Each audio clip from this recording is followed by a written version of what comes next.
안녕하십니까. 이범수 교수입니다.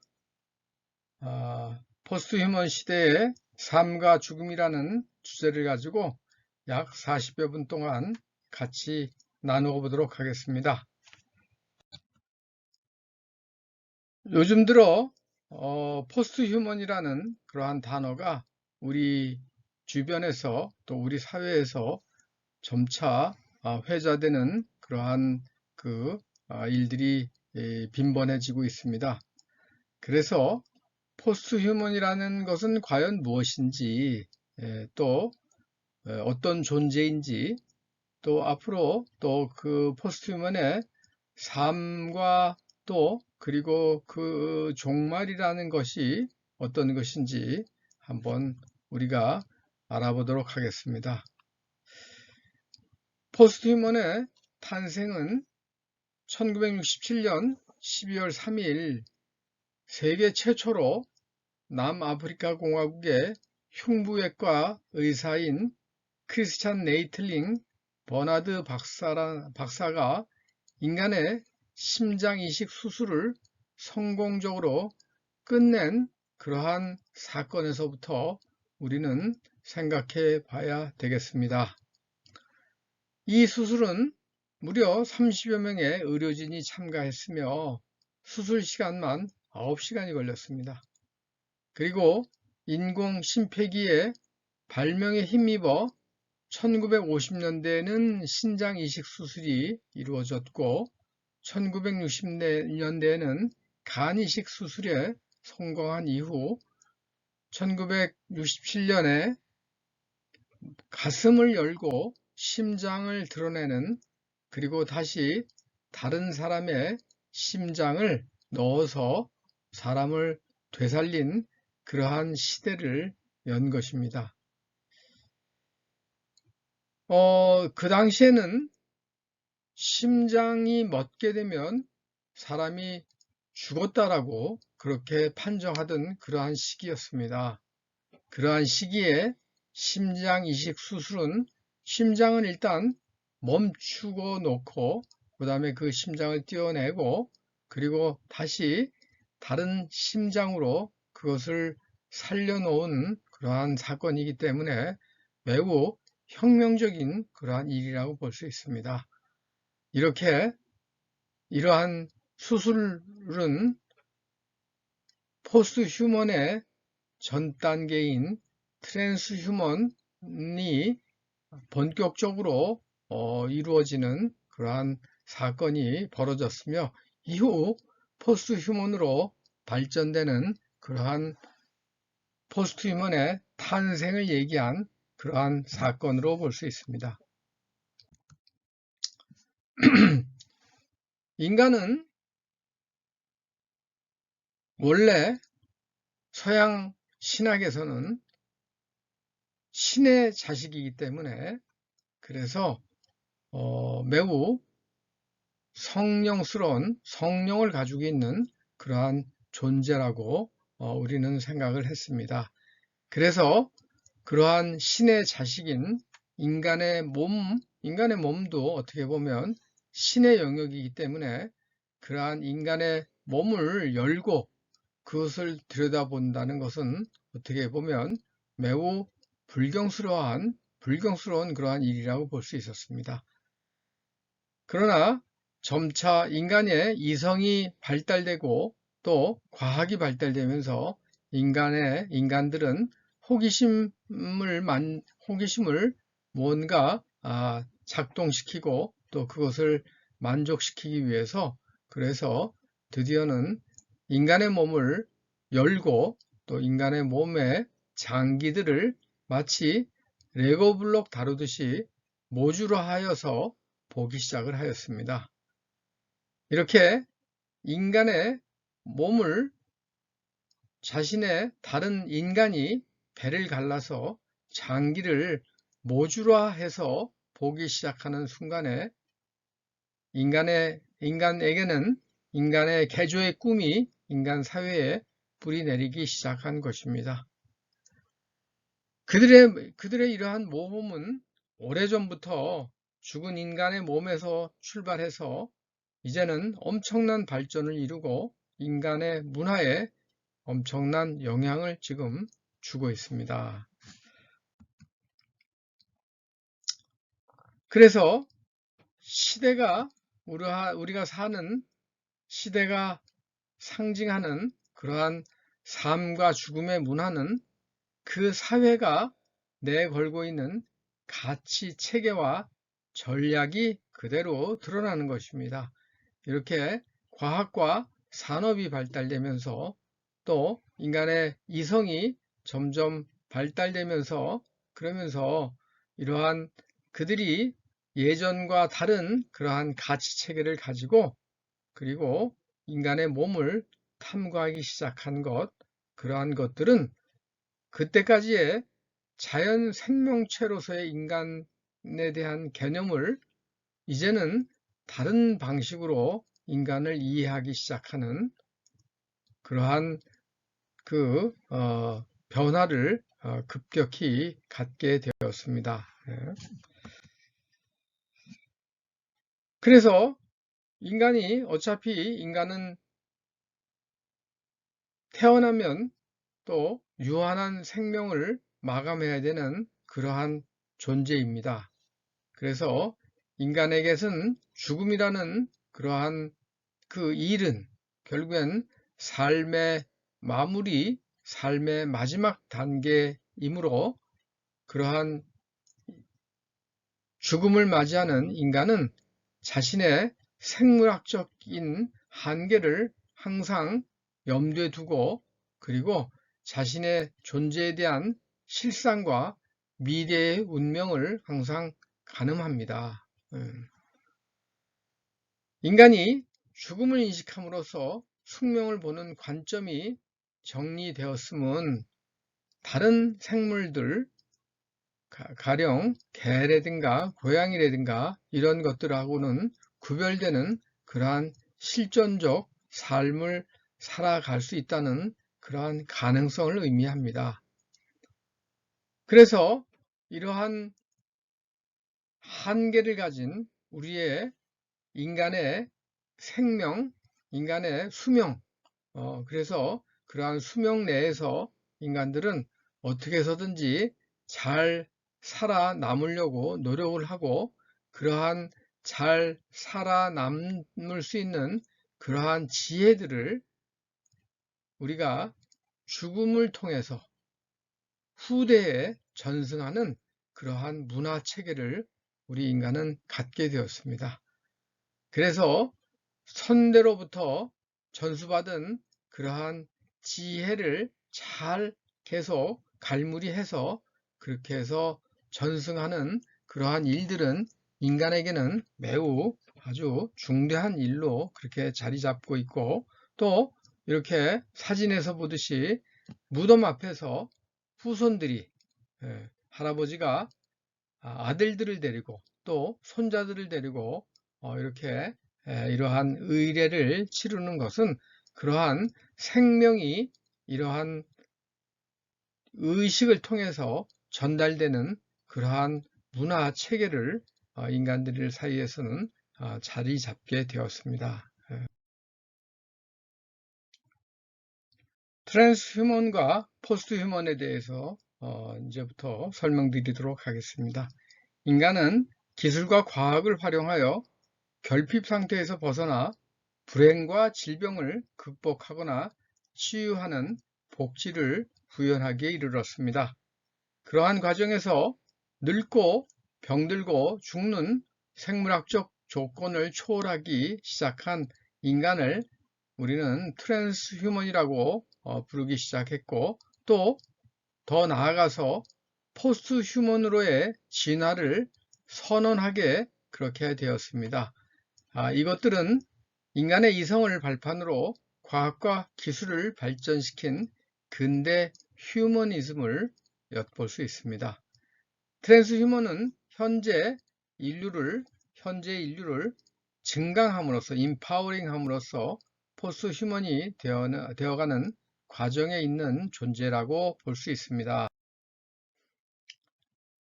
그러면 포스트 휴먼이라는 존재에 대해서 알아보도록 하겠습니다.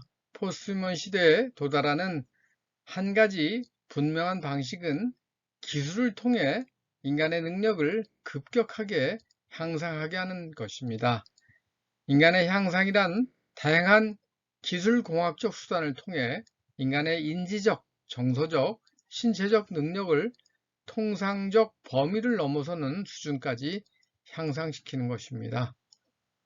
포스트휴먼의 인지적, 정서적, 신체적 능력이 인간의 통상적 범위를 넘어서며 유기체적 신체를 가진 존재에 이르게 된다면 그 존재는 지금까지의 인간이 갖춘 조건과는 다른 별개의 존재가 될 것입니다. 여러분들이 익숙한 단어인 사이보그로서의 뇌의 영역마저 정보를 업로드하게 되는 그러한 유기체적 인간과 상관없는 신체를 가진 존재라면 지금까지의 뇌사나 심장사 등을 죽음의 판정 기준으로 하는 인류와는 다른 종말의 개념을 가진 그러한 존재로 태어나게 될 것입니다. 이것이 여러분들에게 좀 생소할 수 있겠지만 과학이 발달되면 될수록 우리는 로봇화 된다고 볼 수가 있죠. 그래서 우리의 몸이 고장나면 간을 요새 바꾸는 건 매우 또 그렇게 어려운 일이 아니죠. 신장을 바꾸는 것도 어려운 일이 아니죠. 심장을 바꾸는 것도 어려운 일이 아닙니다. 요새 인공 심장 박동기를 우리 끼고 다니는 사람들도 많이 있죠. 그렇듯이 또 지금 우리 컴퓨터 칩의 제조 기술이 엄청난 발전을 이루기 때문에 그래서 점차 인간은 기존의 자연 생물체적인 존재에서 트랜스휴먼이라는 뭔가 과학적인 그러한 장치로 인간의 생명을 더 유지할 수 있도록 그렇게 그러한 과학적인 그러한 방식을 많이 우리 몸에 적용시키면서 그게 좀 더 발전이 되면 결국에는 그것을 트랜스휴먼에서 포스트휴먼으로 끌어올린다는 그러한 얘기죠.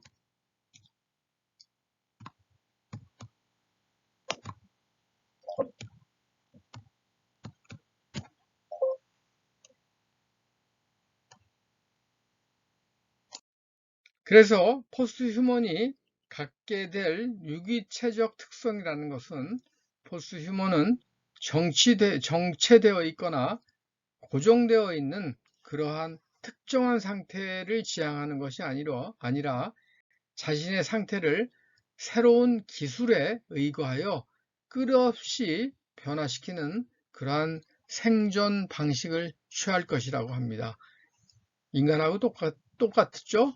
인간도 우리 그 상태로 우리가 정체되어 있는 것이 아니고 끝없이 보다 향상된 상태로 우리는 발전하고 있는데 포스트휴먼도 마찬가지로 어떻게 보면 우리가 쉽게 생각하면 로봇도 결국에는 끝없이 자신의 상태를 발전시킬 것이라는 것입니다. 우리 영화 같은 데서 보면 그러한 장면들이 이제 많이 나오고 있습니다.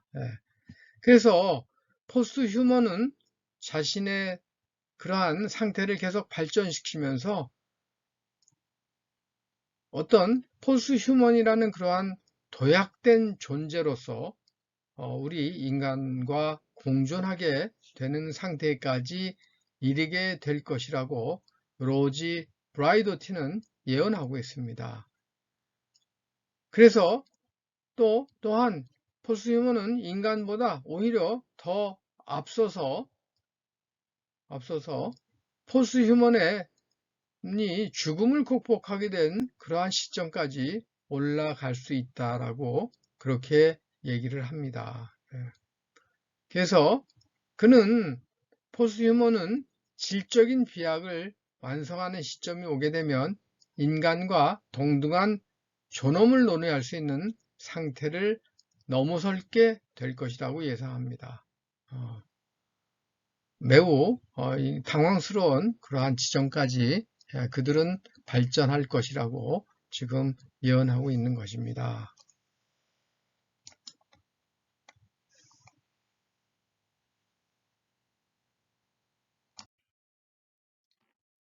그렇다면 포스트휴먼의 정체성과 윤리에 대해서 우리는 생각하지 않을 수 없습니다. 왜 그러냐 하면 로봇, 한마디로 얘기해서 로봇을 우리가 쉽게 설명하자면 로봇이라는 존재가 인간과 대등하거나 인간보다 더 뛰어난 그러한 능력을 가졌다면, 그리고 또 죽지도 않는다고 한다면 그러한 존재가 인간에게 유익한 그러한 부분을 제공할 수도 있겠지만, 만에 하나 인간에게 유해한 존재로 자리 잡게 된다면 그것은 어떻게 보면 인간이라는 종을 말살시킬 수 있는 그러한 위험한 지경까지 이르게 될 수도 있을 것입니다.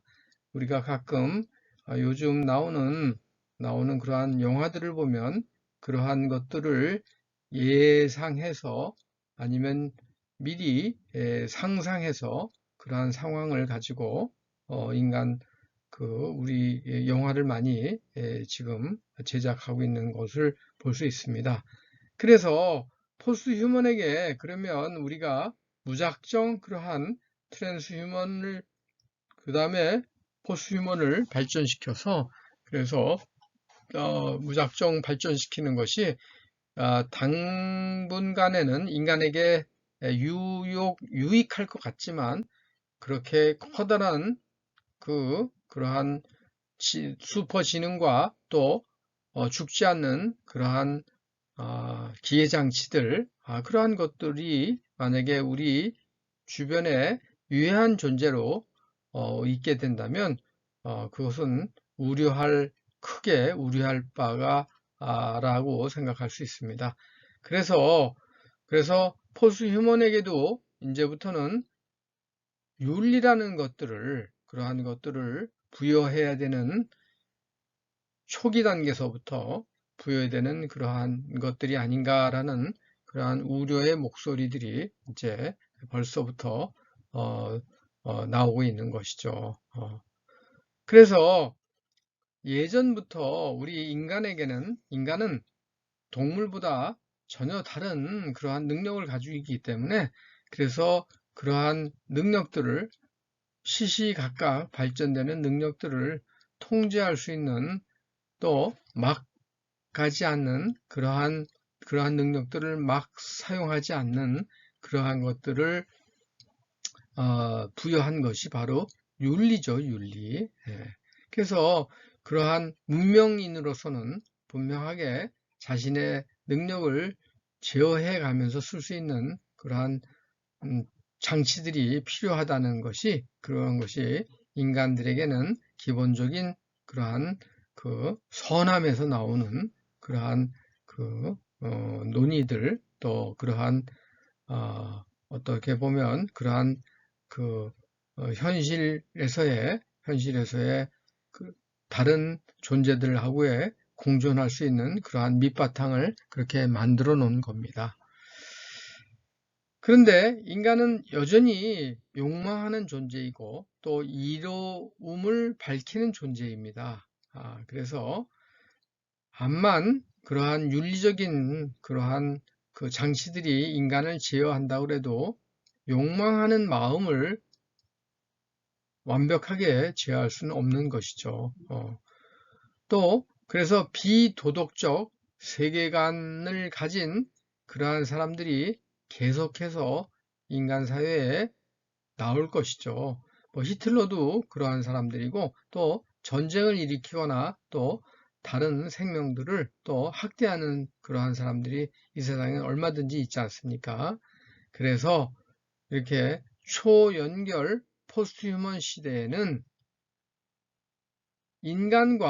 그래도 인간이 그동안에 그렇게 나쁜 인간들도 있지만 선한 인간들이 이 세상을 연대까지 끌어왔듯이 포스트휴먼에게도 그러한 개념들이 적용이 돼야 된다라고 하는 것들이 매우 중요한 주제로 떠오르고 있습니다. 여러분들이 요새 게임이나 이런 걸 통해서 직접적인 포스 휴먼을 체험할 수는 없지만 그러한 게임에 나오는 화면 등을 통해서 우리는 얼마든지 포스트 휴먼들을 우리는 만날 수 있습니다.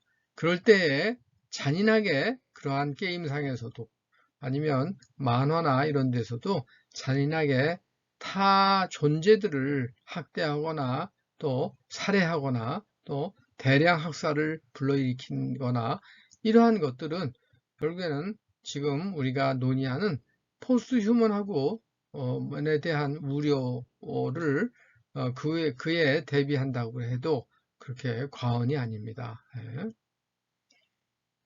그래서 우리는 포스트 휴먼도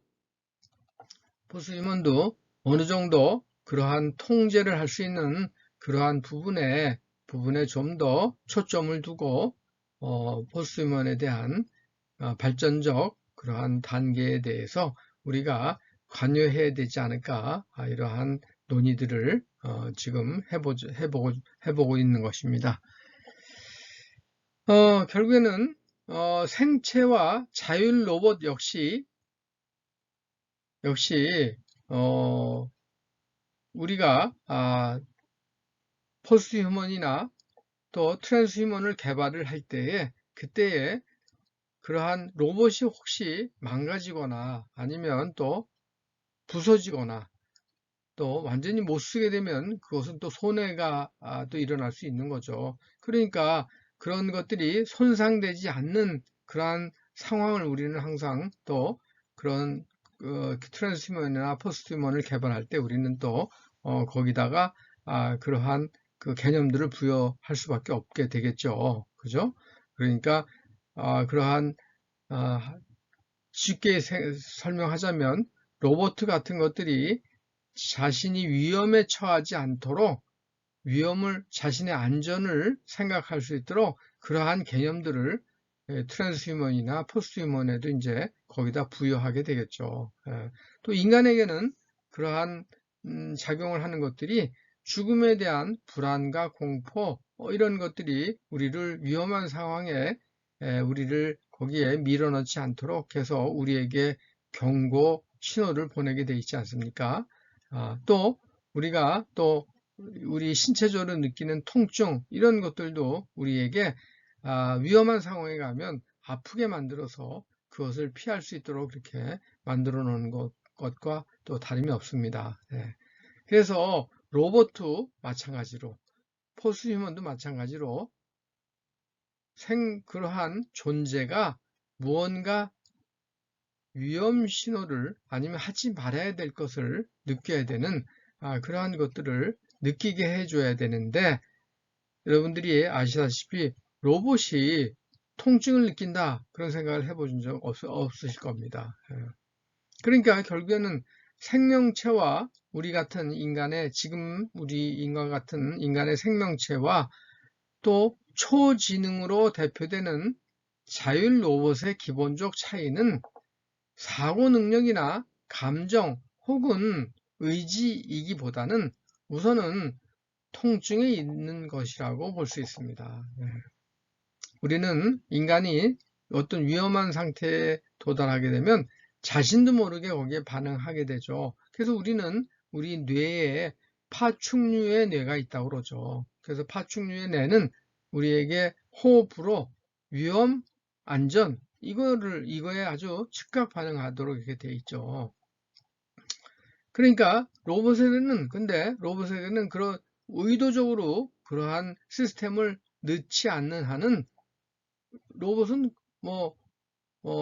우리 자율자동차 요새 시중에서 얘기 나오죠. 자율자동차 사고 나면 그냥 부서져서 그 자리에 있으면 되는 겁니다. 그죠? 자율자동차인데도 불구하고 자율자동차도 어떻게 보면 그것도 트랜스 휴먼을 넘어서 포스트 휴먼에 가까운 존재이거든요. 자율이라는 그러한 단어가 붙기 때문에. 그래서 이렇게 우리는 이 포스트 휴먼을 좀 더 발전시키는 그러한 과정에서 우리는 우리 인간이 겪는 신체적 통증에 유의해야 될 필요가 있다라는 그러한 논리가 나오게 되는 거죠, 여기서.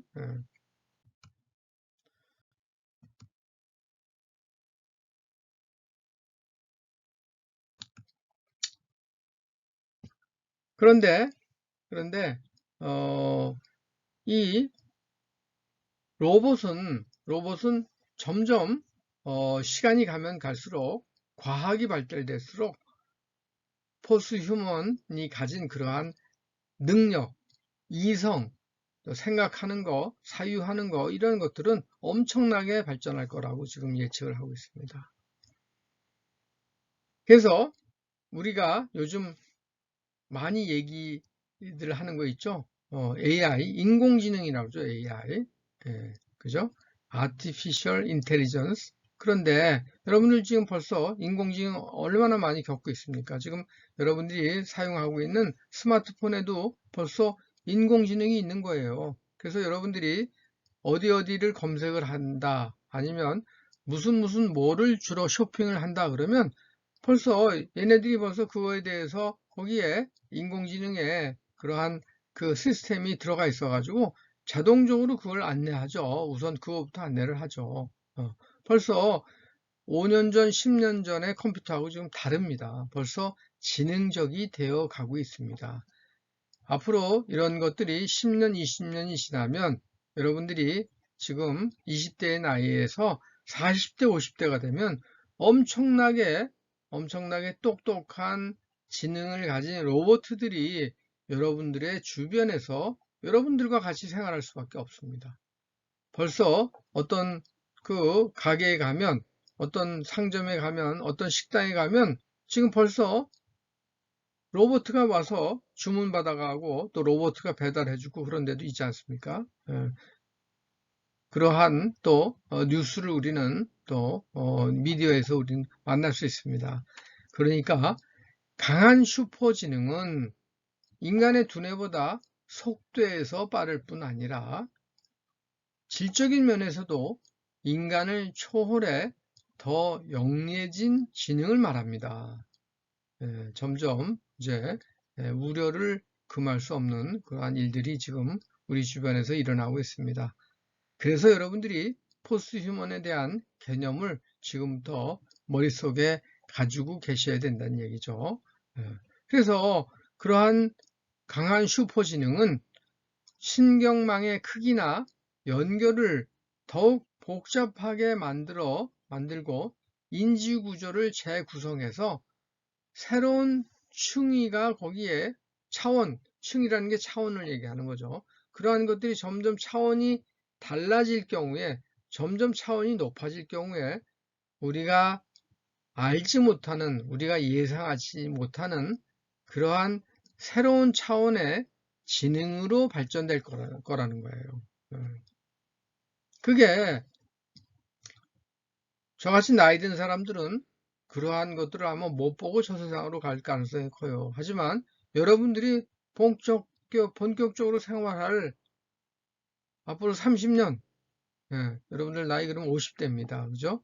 또 60대 이런 때는 엄청나게 똑똑한 인공지능체들이 우리 주변에서 어떠한 형태로든 우리 주변에 여러분들 주변에 머무르게 될 겁니다. 더군다나 또 우리가 또 지금 또 생각해 봐야 될 부분이 뭐냐 하면 이 부분도 매우 또 중요합니다. 그래서 미국의 서던 캘리포니아 대학교에서 그리고 웨이크 포레스트 대학교에서 두 학교에서 연구팀이 두뇌의 메시지를 복제하고 우리에 있는 메시지, 우리에 있는 지능, 기억 이런 것들을 복제하고 재생산할 수 있는 메모리 칩을 만들었대요. 이게 큰일 날 일입니다. 그러니까 우리 뇌하고 어떻게 연결을 해서 우리 뇌에 있는 정보를 결국에는 메모리라는 게 결국엔 정보 아닙니까? 정보. 그죠? 그래서 그러한 메모리를 그걸 그대로 복제할 수 있는 메모리 칩을 만들었고 그 다음에 이후 그 메모리 칩을 인간의 두뇌에 삽입해서 기억을 되살리는데 활용할 계획이래요. 그러니까 만약에 제가 이러다가 저 세상으로 갔어. 그런데 가기 전에 제 머리에 있는 메시지 아니면 기억들을 다 메모리칩에 딱 넣어놔. 그럼 제가 죽은 겁니까? 안 죽은 겁니까? 이 메모리, 이 기억을 갖다가 다시 인간의 두뇌에 직접 거기다 다시 이식을 해. 누군가의 두뇌에다 이식을 해요. 그렇게 되면 어떻게 돼요? 저는 죽은 겁니까? 안 죽은 겁니까? 제 몸은 죽었어도 제 기억은 그대로 다른 사람의 뇌 속에 들어가서 그 사람의 뇌에서 다시 살아나서 활동을 하는 거예요. 그래서 만약에 그렇다고 그러면 또 그 저장된 그러한 메모리를 잘 정리를 해서 그래서 저라는 존재를 없애고 개성을 없애고 거기서 필요한 지식만 남겨두고 우리 컴퓨터로 얼마든지 남아있는 여기 컴퓨터에 저장된 메모리를 우리가 조정할 수 있는 거 아닙니까? 그죠? 그렇듯이 예, 그렇게 해서 다시 그것을 누군가의 머리에 넣어줘요. 예. 어떤 사람이 피아노를 아주 잘 쳤어. 그러다가 저 세상으로 가셨어. 그러면 그 사람의 딴 거는 다 메모리 해뒀던 걸 다 지우고 그 사람이 돌아가시기 전에 메모리를 다 다운받아 놓고 그 중에서 다시 뭐 개인적인 거 무슨 뭐 어떤 누구하고 만난 거 이런 것들은 다 지워버리고 거기서 피아노 잘 친 메모리만 딱 해놓고 그것을 다른 사람의 뇌에다가 그 칩을 심어봐요. 그러면 그 사람은 그 뛰어난 그러한 피아노 치는 그러한 뇌의 실력을 물론 이제 손하고 연결되는 시간이 있어야 되겠지만 예, 그러한 능력을 우리는 갖게 되는 겁니다. 예. 그래서 인간의 인지 구조, 작동하는 방식 자체가 근본적으로 변형될 거라는 거예요. 매우 충격적인 얘기입니다. 저도 이 내용을 보면서 상당히 충격을 많이 받았습니다. 그런데 또 그렇게 활동하는 것만 가지고 또 하면 괜찮은데 그런데 또 더 나아가서 수포지능을 통해서 우리의 삶이 그렇게 되면 자꾸 연장되지 않습니까? 뭐 트랜스휴먼 설명드렸죠? 팔이 떨어지면 트랜스휴먼 다른 더 좋은 발로 딱 갖다 붙이는 거예요. 예. 그때는 뭐 바이오 기술 뭐 이런 것들이 엄청나게 발달이 되기 때문에 그래서 새로운 인공팔을 만들어서 내 팔, 이 작동하지 않는 팔을 대체할 수도 있는 겁니다. 예. 그러면 그렇게 해서 자꾸 삶이 연장되겠죠. 그렇게 되면 어떻게 돼요? 삶도 연장이 되고 결국에는 어느 단계까지 가느냐? 죽지 않는 단계까지 갈 수 있다는 거예요. 예. 우리 여러분들 로보캅이라는 영화 보셨을 거예요. 로보캅이 매우 그 영화가 나온 지 벌써 20년 정도가 됐는데, 그죠? 그런데 로보캅의 원래 주인공은 형사였죠. 근데 형사가 악당을 잡다가 악당총에 죽어요. 근데 그 형사가 매우 뛰어난 형사였기 때문에 막 싣고 가가지고 그래서 겨우 뇌는 살렸어. 그래서 그 뇌를 기계에다가 로봇에다가 그 뇌를 넣어서 그래서 로보캅이 생긴 거잖아요. 로버트 폴리스가 생긴 거예요. 그래서 활동하는 게 로보캅 영화잖아요. 벌써 그게 바로 그 사람은 죽었지만 죽지 않은 거예요. 그 사람의 정보는 부인에 대한 사랑, 부인과의 어떤 경험 이런 것들은 우리 뇌에 저장되잖아요. 그러니까 뇌는 그대로 살아있어. 근데 몸은 로봇이에요. 그래서 과학이 이렇게 발달되는 한은 이 로봇의 몸체가 뭔가 또 사건을 해결하다가 부서져. 그럼 다시 로봇 수리만 하면 돼. 수리 부품만 있으면 돼. 뇌에 있는 정보는 그대로 남아있기 때문에. 그래서 그것이 죽음의 유보라는 얘기입니다. 지금도 옛날 같으면 벌써 돌아가셨어야 될 분들이 심장 박동기로 살아계시고, 또 간 이식 수술을 해서 살아계시고, 또 요즘 또 신장 투석을 해서 살아가시고, 예전 같으면 벌써 다 돌아가셨을 뿐이에요. 이런 분들이 다 트랜스 휴먼을 상징하는 아주 그러한 그 대표적인 예들인데, 이제 어떤 사람이 전에는 신장만 나빠서 그랬는데 그 사람이 신장도 나쁘고 그 다음에 또 방광도 나쁘고 그 다음에 또 간도 나쁘고 심장까지 나빠서 이걸 다 바꿨어.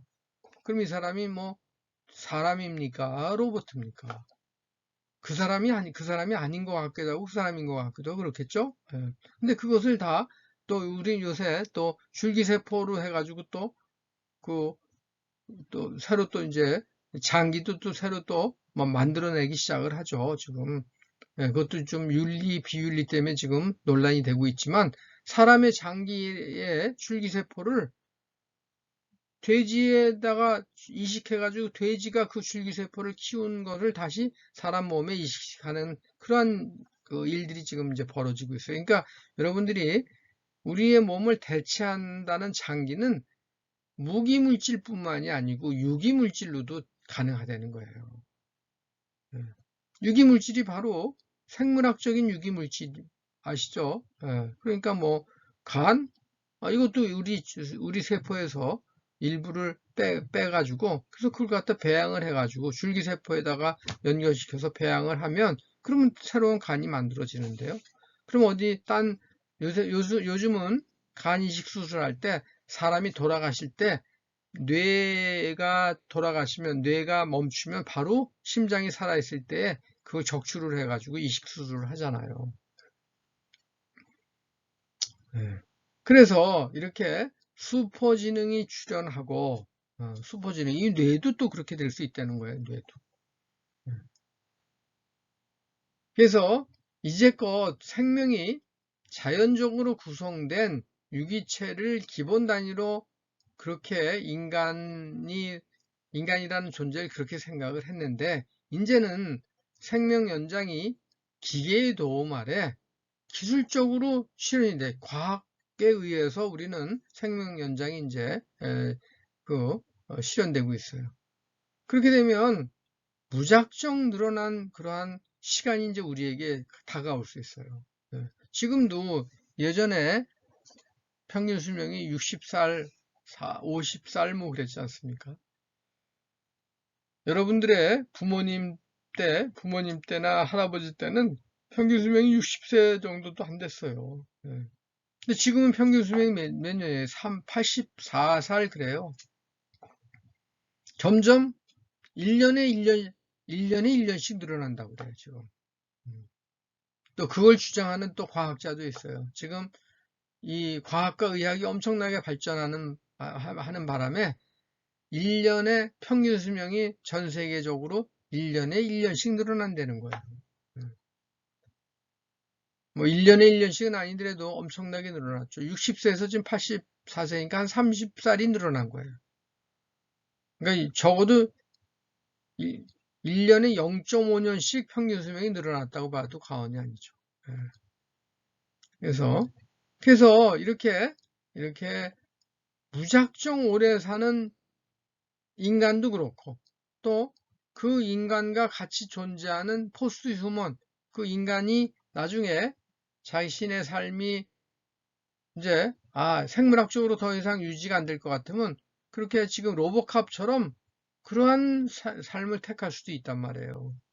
포스트 휴먼으로 자기 자신을 전환시킬 수도 있는 거예요. 그러니까 그러면 인간이라는 게 도대체 뭐냐? 우리가 이제 고민할 수밖에 없는 거예요. 그래서 제가 여러분들에게 오늘 포스트휴먼이라는 거를 여러분들에게 이제 여태까지 여러분들하고 저하고 공부했던 또 한 학기 동안 같이 했던 거하고 다른 주제를 여러분들에게 마지막으로 여러분들에게 알려드리는 겁니다. 그러니까 이게 지금 저의 문제가 아니고 여러분들의 문제인 거예요. 앞으로. 여러분들이 겪어야 될 일들인 거예요. 그러니까 여러분들이 미리미리 이런 거에 대해서 이제 아셔야 되는 거죠. 그러니까 죽음은 예전에는 죽음은 누구의 영역이었어요? 죽음은 예전에 죽음은 신의 영역이었어요. 신의 영역. 근데 이제는 죽음은 어느 영역이에요? 과학의 영역으로 들어오는 거예요. 인간이 만들어 놓은 컴퓨터 칩, 그 다음에 또 뭐 임플란트, 이빨에 넣는 임플란트, 이런 것들 예전 같으면 이빨이 없으면 잘 못 먹으니까 또 나이가 들면 일찍 돌아가시죠. 영양 부족으로 돌아가세요. 먹는 게 있어도 이빨이 안 좋으면 점점. 근데 요즘 임플란트로 다 끼워 넣어요. 그러니까 임플란트를 넣는 것 자체가 트랜스 휴먼이에요. 트랜스 휴먼. 근데 이제 이러한 과학이 점점 발달이 되니까 지금 설명드린 그러한 생명 연장술이 점점 발달이 되고, 그 다음에 또 여러분 들어보셨다시피 인체 냉동 보존술, 쉽죠? 인체를 완전히 냉동시켜가지고 다시 과학이 발달됐을 때 그 냉동된 사체를 끌어내서 그래서 이제 다시 살려서 그 사람을 다시 살게 하겠다. 이게 바로 인체 냉동 보존술이죠. 아직까지도 그걸 하는 그러한 그 회사들이 있어요. 그다음에 프로스테시스 장치라는 것은 뭐냐면 제가 아까 설명드린 임플란트 장치라든가 또 인공 장기, 인공 심장 이런 것들이 프로스테시스 장치예요. 그다음에 사이보그도 마찬가지인 거. 그래서 이러한 장치들은 생물학적 생명 연장을 넘어서 죽음까지도 욕심을 내고 있어요. 그러니까 죽지 않는 것까지, 그러니까 더 오래 사는 걸 넘어서 그 다음에 죽지 않는 그러한 것까지 욕심을 내고 있다는 거예요. 그러니까 여기서 이제 무슨 문제가 생기느냐. 예전에는 누구나 다 죽어. 근데 이제는 능력이 있으면 안 죽어. 뭐 그런 말이 있죠. 뭐 유전무죄, 뭐 무전유죄, 뭐 이런 말이 꼭 여기에 적당하지는 않지만 그런 것처럼 유전무사, 돈이 있으면 유전이 있으면 그러면 무사 죽지 않고 그다음에 무전 돈이 없으면 유사 죽는다는 거예요. 이렇게 될 수 있다는 거예요. 그러니까 뭐냐면 누구에게나 공평하게 주어진 죽음이 이제는 내가 돈이 많으니까 그런 장치 만들어. 나 죽기 싫으니까 나 로봇 같이 살아도 좋으니까 그러니까 그렇게 나 해줘. 그러면 엄청나게 많은 돈이 들어도 그 사람은 그렇게 해서 로봇으로 존재하는 거예요. 하지만 그 사람이 생전에 가졌던 그러한 메모리, 기억들은 다 로봇 칩에다 다 저장되어 있기 때문에 로봇하고 얘기하면 그 사람 살았을 때 얘기하는 거하고 똑같은 거라는 거예요. 그래서 이렇게 취사 선택을 하게 됐어요. 죽음이. 그러니까 이것은 결국에는 또 우리 사회가 지금도 골치 아픈 게 뭐예요? 불평등이잖아요, 불평등. 그러니까 결국에는 이것은 뭐하고 연결이 되느냐? 이것은 인간의 탐욕하고 연결이 되는 거예요. 그래서 제가 아까 윤리에 대해서 얘기를 한 거예요. 그러니까 지금 우리가 이러한 포스트휴먼이 계속 발달이 된다고 그래도 한편으로는 우리가 열광을 하죠. 고통스럽지 않고 죽지 않으니까 누가 일찍 죽고 싶어 하는 사람이 누가 있겠어요. 그죠? 그런데 그럼에도 불구하고 그 사람이 죽지 않고 그렇게 그러한 존재로 계속 살면 어떻게 되겠어요? 남아있는 사람들이 그 사람을 보존해 주기 위해서 그 사람들의 삶을 거기다 써야 돼요. 그죠?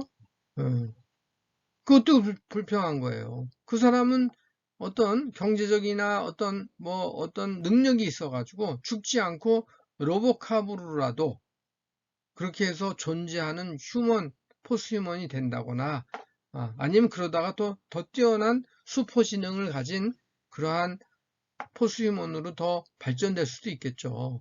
근데 그 사람은 죽지 않고 그렇게 존재하지만 그러한 경제적인 능력 또 뭐 사회적인 능력을 가진 그러한 존재로서 그 사람은 계속 죽지 않고 살아가지만 그러한 능력이 없는 사람들은 어떻게 해요? 그 사람 뒤치다거리다가 죽어야 되는 거예요. 그러니까 그 사람은 결국에는 자신의 그러니까 물론 그 능력이 없는 사람들이 꼭 그거 한다고 그래서 불행하다고 볼 수는 없겠죠. 먹고 살아야 되니까. 그게 하나의 직업이 될 수도 있으니까는요. 예. 그런데 그 사람을 뒷바라지 해가면서 사는 게 과연 우리 한두 사람도 아니고 인간의 전체적인 면으로 볼 때 일부 인간을 위해서 그렇게 이 순환되지 않는 일부가 순환되지 않지 않습니까? 아까 제가 제일 처음에 인간의 죽음은 하나의 순환 기능이 있는 거예요. 앞에 물이 고인 물이 계속 고여 있지 않고 그 물을 바꿔주는 그러한 과정을 통해서 인류가 순환되고 발전하는 그러한 기능이 있는 거거든요. 죽음은 그러한 기능이 있는 거거든요. 근데 그렇지 않은 부작용들을 이제 만들어낼 수 있다는 거죠. 고인물은 썩는다고 그러죠. 그죠? 그렇듯이. 그래서 지금까지 여러분들에게 이 포스트 휴먼, 트랜스 휴먼 이러한 얘기들이 우리 주변에서 설왕설래하고 또 우리 신문이나 아니면 또 인터넷이나 이런 데서 우리는 쉽게 볼 수 있습니다. 여러분들 아마 오늘 이러한 얘기들을 이러한 부분에 자세하게 얘기 들어본 적이 별로 없으리라고 생각을 합니다. 하지만 이렇게 트랜스 휴먼이나 포스트 휴먼이라는 것은 여러분들하고 멀리 있는 게 아니다. 벌써 우리는 트랜스 휴먼이에요, 벌써. 저도 이빨 몇 개씩 이렇게 임플란트 한 2개 했고, 또 썩은 이빨 또 떼운 것들도 있고, 이런 것들이 벌써 트랜스 휴먼이에요. 또 안경을 쓰고 있잖아요. 이것도 트랜스 휴먼이기 때문에 이 과학적인 도구의 힘을 빌어서 제가 이렇게 유지하고 있는 거예요. 여러분들도 마찬가지죠. 여러분들도 안경 쓰신 분들 또 트랜스 휴먼이에요. 근데 이것들이 점점 더 많아지고 그 다음에 나의 원래 생물학적인 그러한 기능보다 이러한 인공적인 기능이 더 많이 나의 일부가 되어갈 때 우리는 이제 포스트 휴먼의 단계로 들어가는 거예요. 그러니까 지금 어떤 병원에 누워가지고 의식이 아주 희미한데 다 인공심장, 인공호흡 또 인공액체, 인공영양 이런 걸 통해서 유지한다 그러면 그분은 어떻게 보면 휴먼이 아니죠. 트랜스 휴먼의 아주 높은 단계의 트랜스 휴먼으로 지금 삶을 유지하는 것으로 볼 수 있어요. 그러니까 제가 이렇게 설명드리는 것은 이러한 개념들이 우리 주변에 지금도 얼마든지 벌어지고 있는데 우리는 그것이 도대체 우리에게 무엇 때문에 우리에게 그러한 얘기가 들리는 건지 또 그러한 것들이 우리에게 무슨 의미인지 또 나의 삶과 무슨 관계가 있는지 또 나의 앞으로의 행복한 삶에 이런 것들이 과연 어떤 관계가 있는지 또 내가 앞으로 삶의 어떤 의미나 목표를 가지고 직업을 가지고 살아가야 될 때 이러한 것들이 과연 나의 삶과 관련이 있는지 없는지 이런 거에 대해서 우리는 시시때때로 놓치지 않고 그것을 의식해가면서 살 수 있어야 된다는 얘기예요. 여러분들 우리 상록원에 가면 거기에 벌써 포스트 휴먼이 와 있다고 볼 수도 있어요. 여러분들 버거킹에 가시면 예전에 주문을 다 아르바이트 학생들이 받았죠. 그 앞에서 그죠?